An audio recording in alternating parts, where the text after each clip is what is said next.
बच्चों सुप्रभात। Akhilanand Mishra, LPM public school, गोला बाजार, जनपद गोरखपुर,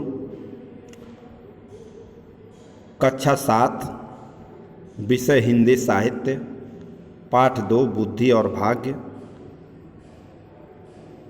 नामक पाठ का दूसरा भाग का वीडियो आप लोगों के सामने प्रस्तुत कर रहा हूँ। बच्चों, यह पाठ का पहले वीडियो में हम इसका सारांश बताए थे, इसके साहित्य परिचय बताया था। तो थोड़ा सा पुनः इस चीज़ को जानें कि क्या है, कौन सी विधा है। बच्चों, यह एक लोक कथा है जो पहले लोक कथाओं प्रचलित एक जो लोक कथा है हमारे देश में, वो प्रत्येक देश की अपनी अपनी लोक कथाएं होती हैं जो उस देश की सभ्यता, संस्कृति, लोक परंपराओं और रीति रिवाजों को मानने का अवसर प्रदान करती हैं। और ये कथाएं नैतिक शिक्षा से भरपूर होती हैं। बुद्धि और भाग में दोनों में बहस छिड़ जाती है। वो कब बुद्धि कहती है मैं बड़ी हूँ, भाग्य कहता है कि मैं बड़ा हूँ। दोनों में बहस छिड़ जाती है। तो उसी पाठ विस्तार में थोड़ा सा हम जानेंगे।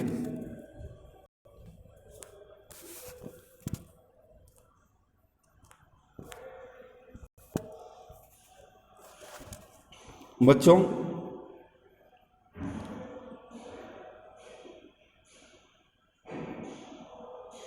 हिंदी साहित्य में आत्मा की शिक्षा।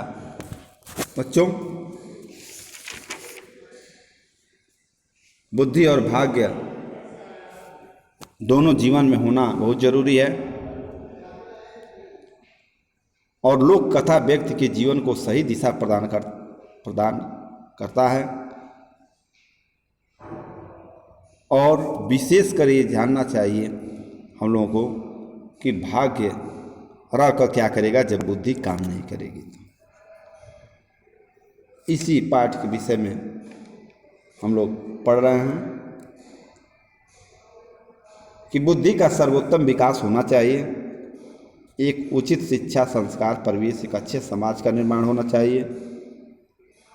जिस पाठ में हम बुद्धि और भाग्य के विषय में अंतर को समझे कि बुद्धि का होना बहुत जरूरी होता है। अगर भाग्य साथ कितना भी दे लेकिन बुद्धि अगर नहीं होगी तो जीवन में व्यक्ति कुछ प्राप्त नहीं कर सकता। जीवन में भाग्य के साथ साथ बुद्धि में व्यक्ति में बुद्धि का होना आवश्यक है।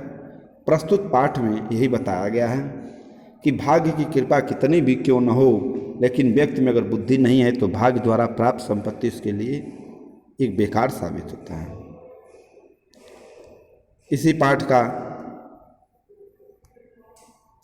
हम यह वीडियो आपको भाग 2 लेकर के आए हैं। भाग्य और बुद्धि में एक बार बहस हो जाती है। बुद्धि कहता है कि मैं बड़ा हूँ, भाग्य कहता है मैं बड़ा हूँ। बहस हो जाती है। दोनों कहते जो जीतेगा वही खड़ा होगा। यहाँ भाग्य ने अपना पहला चाल चल दिया। गडेरिया आया, गडेरिया जंगल में भेड़ चरा रहा था। भाग्य ने अपना चाल चली और अंत में बुद्धि उस गडेरिया को मरने से बचाई। इसी पाठ का आज हम वीडियो में पढ़ेंगे, जिसमें लिखित उत्तर में लघुत्तरी कराया हूँ। दीर्घोत्तरी ये होगा। देखिए, कुछ नए शब्द दिए हैं, उस शब्द को आप पढ़ लीजिएगा, उस शब्दार्थ याद कर लीजिएगा। कुछ मुहावरे होते हैं श्रुतलेख हैं, इसको पढ़ने से जितने अभ्यास करेंगे उतना ही पाठ आपका तैयार होगा। देखिए, कुछ मौखिक पाठ में कुछ प्रश्न दिए होते हैं कि इस पाठ में किसके बीच तू तू मैं होती है, तो बुद्धि और भाग के बीच में। बुद्धि एक दर्शक की तरह दूर जाकर क्यों खड़ी हो गई? इसलिए खड़ी हो गई क्योंकि वो भाग का देखना चाहती थी, भाग्य कैसे चाल चल रही है। गडेरियों को खड़ाऊ किसने दी? तो आप जानते हैं भाग्य ने। सौदागर ने भारत सम्राट किसे बताया है? गडेरिये को।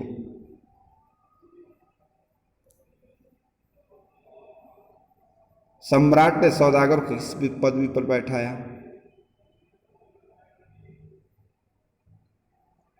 एक मंत्री का पद दिया। तो ये सारी प्रश्न हैं जिसके हम विषय में जानेंगे। अब हम थोड़ा सा पढ़ेंगे बहुविकल्पी प्रश्न में। दिया है कि बहुविकल्पी प्रश्न में सही उत्तर चुनकर सही का चिन्ह लगाइए। आपके सामने लगा हुआ है। करा पीतल का ढेर किसमें बदल गया? देखिए, दो ऑप्शन है, सोने में और चांदी में। तो आप जानते हैं कि जब गडेरिया अपने पीठ का टेक लगा करके वो बैठा तो उसको थोड़ा सा नींद आ गई, और तब तक सौदागर ने देखा कि जो पीतल का जो ढेर लगा था सब सोने में बदल गया। तो इसीलिए विकल्प हो जाएगा सोने में। सौदागर ने रत्न जड़ित खड़ाऊ किसी भेंट की? तो जो सौदागर के राज्य में, राजा के राज्य में जो सौदागर था, वो सौदागर पर राजा के पास गया, सम्राट के पास गया और सम्राट को रत्न जड़ित खड़ाऊ भेंट की। बुद्धि ने किसका साथ नहीं छोड़ा था? सौदागर का साथ नहीं छोड़ा।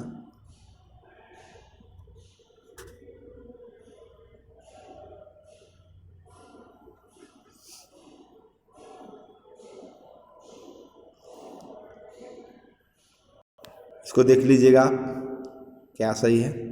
गडेरियों ने सौदागर के कान में क्या कहा? कहीं मुझे पकड़ने तो नहीं आए? तो ये प्रश्न सौदागर के कान में कहा।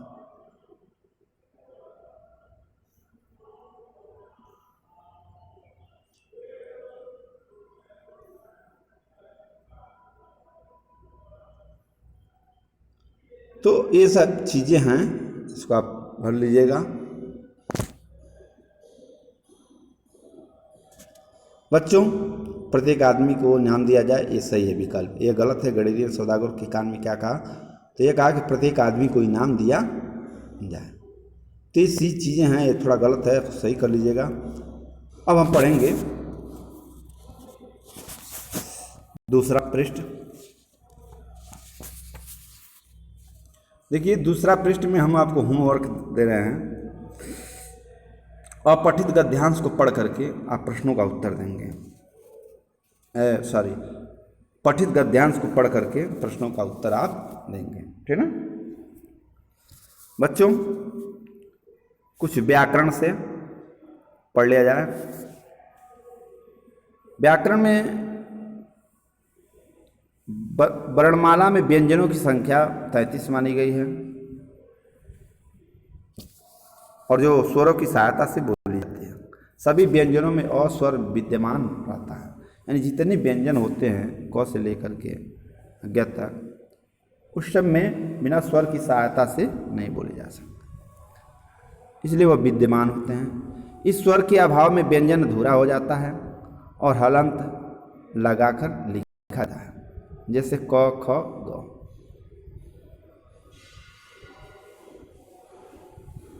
हिंदी की तो विकसित ध्वनियाँ ड़ ढ को भी वर्णमाला में जोड़ा गया है।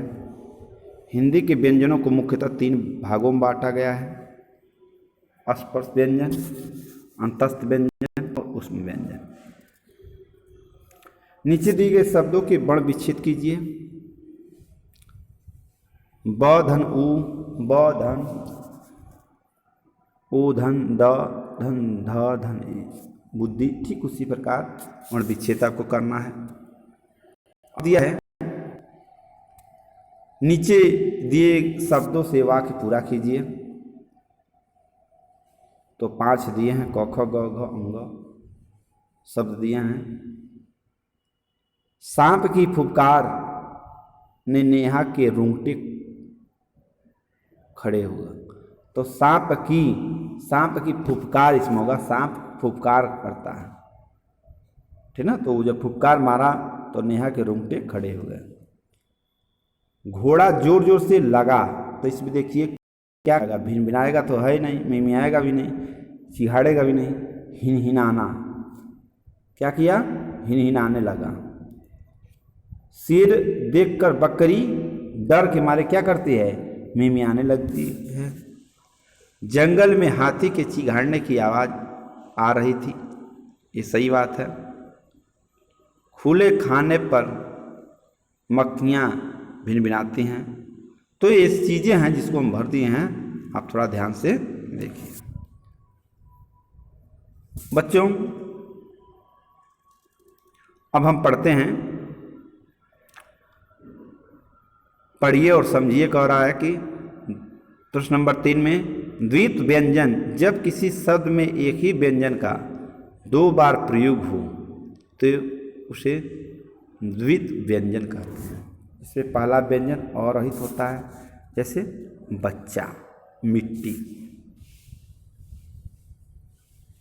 ठीक।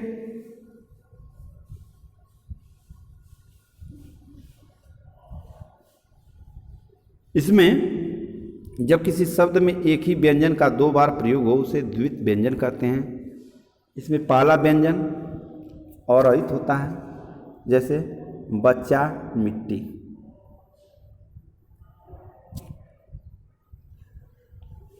है ना।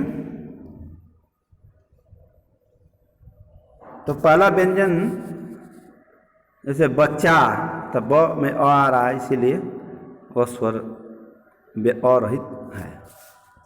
अब हम पढ़ेंगे,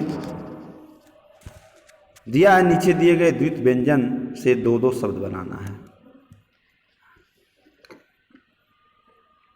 दद्दू, कद्दू, लल्ला, पल्ला, अब्बल, दूसरे में आप अपने मन से कीजिए, ठीक ना।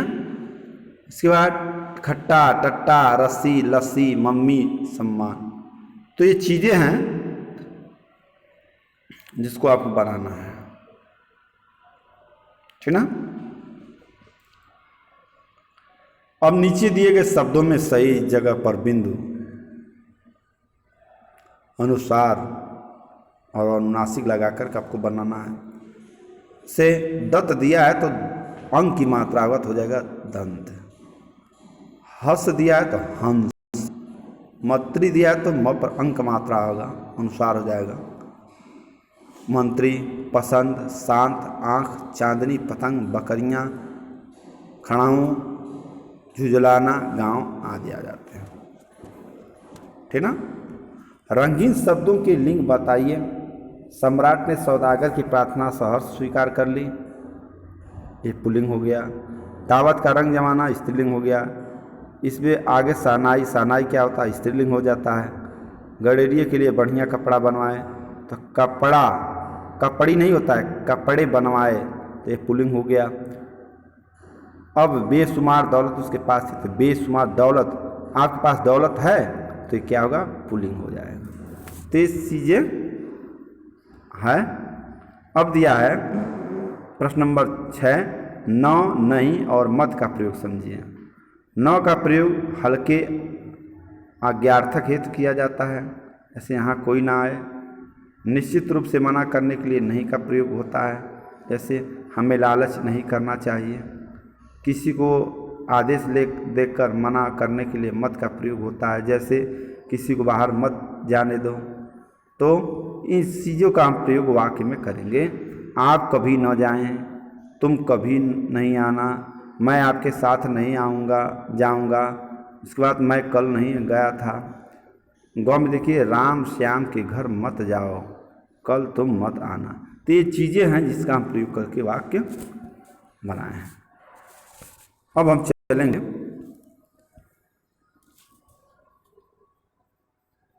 7 नंबर पे। 7 नंबर में नीचे दिए गए वाक्यों में रंगीन शब्दों के विलोम शब्द विकल्पों में से चुनिए। मुझे स्वीकार है कि तुम इसे सम्राट बना दो, तो विलोम होगा अस्वीकार। ख में देखिए, यह खड़ाओं का जोड़ा मुझे बहुत पसंद है, ना पसंद। उसके बाद ग में दिया है, तुम्हें ऐसी बढ़िया खड़ाऊँ कहाँ मिल जाती है, घटिया। ठीक,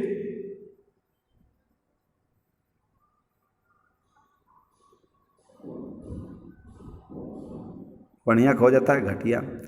इसे सम्राट बनाना बहुत कठिन काम नहीं है, कठिन मतलब सरल हो गया। वे इसे अपना सौभाग्य ही समझेंगे, क्या हो जाता है, दुर्भाग्य हो जाता है। तो यह है, कुछ कल्पना से, कुछ योग्यता से किसी एक विषय पर विद्यालय पत्रिका के लेख लिखिए। परिश्रम एवं सफलता का संबंध, भाग्य एवं बुद्धि का संबंध। जीवन में सफलता पाने के लिए हमें अपने परिश्रम पर विश्वास होना चाहिए अथवा भाग्य पर। इस विषय पर कक्षा में वाद विवाद प्रतियोगिता आयोजित कीजिए। इस कहानी को संवाद रूप देकर कक्षा में नाटक का मंचन कीजिए। यानी ये चीज़ें हैं। तो ये आप कल्पना युक्त बात दिया है, इसको आप कर सकते हैं, करिए। मूल्य परक प्रश्न, लोक कथा किस प्रकार हमारे लिए प्रेरणादायी है, इस पर चाहे तो लिख लीजिए। प्राचीन समय में लोक कथाएं किस प्रकार एक पीढ़ी से दूसरी पीढ़ी तक पहुंचती हैं। जीवन में आगे बढ़ने के लिए भाग्य परिश्रम में से किसी एक अधिक महत्व देते हैं। अपने विचार को लिख करके बताइए। उसी प्रकार अनमोल वचन है, उदारता अपनी हैसियत से ज़्यादा देना है, आत्मसम्मान अपनी ज़रूरत से कम लेना है। खलील जिब्रान, ये बहुत बड़े विचारक थे। दूसरे में, अत्यधिक महत्वाकांक्षाओं से बड़ी कोई विपत्ति नहीं है, असंतोष से बड़ा अपराध बोध नहीं, और लालच से बड़ा कोई अमंगल नहीं। लाओ तसे, तो चीज़ें हैं। ठीक, उसके बाद यह वर्णमाला के वर्ण ड़ ढ अंगड़ा इया शब्द के शुरू में नहीं लगते, ये वर्ण शब्द के बीच में या अंत में आते हैं, विशेष दिन। तो बच्चों, ये वीडियो आज यहीं समाप्त हुआ। जय हिंद, जय भारत। आप मेहनत से पढ़िए, अभ्यास कार्य करते रहिए। चैप्टर को एक बार नहीं 2 बार पढ़िए, कई बार पढ़िए।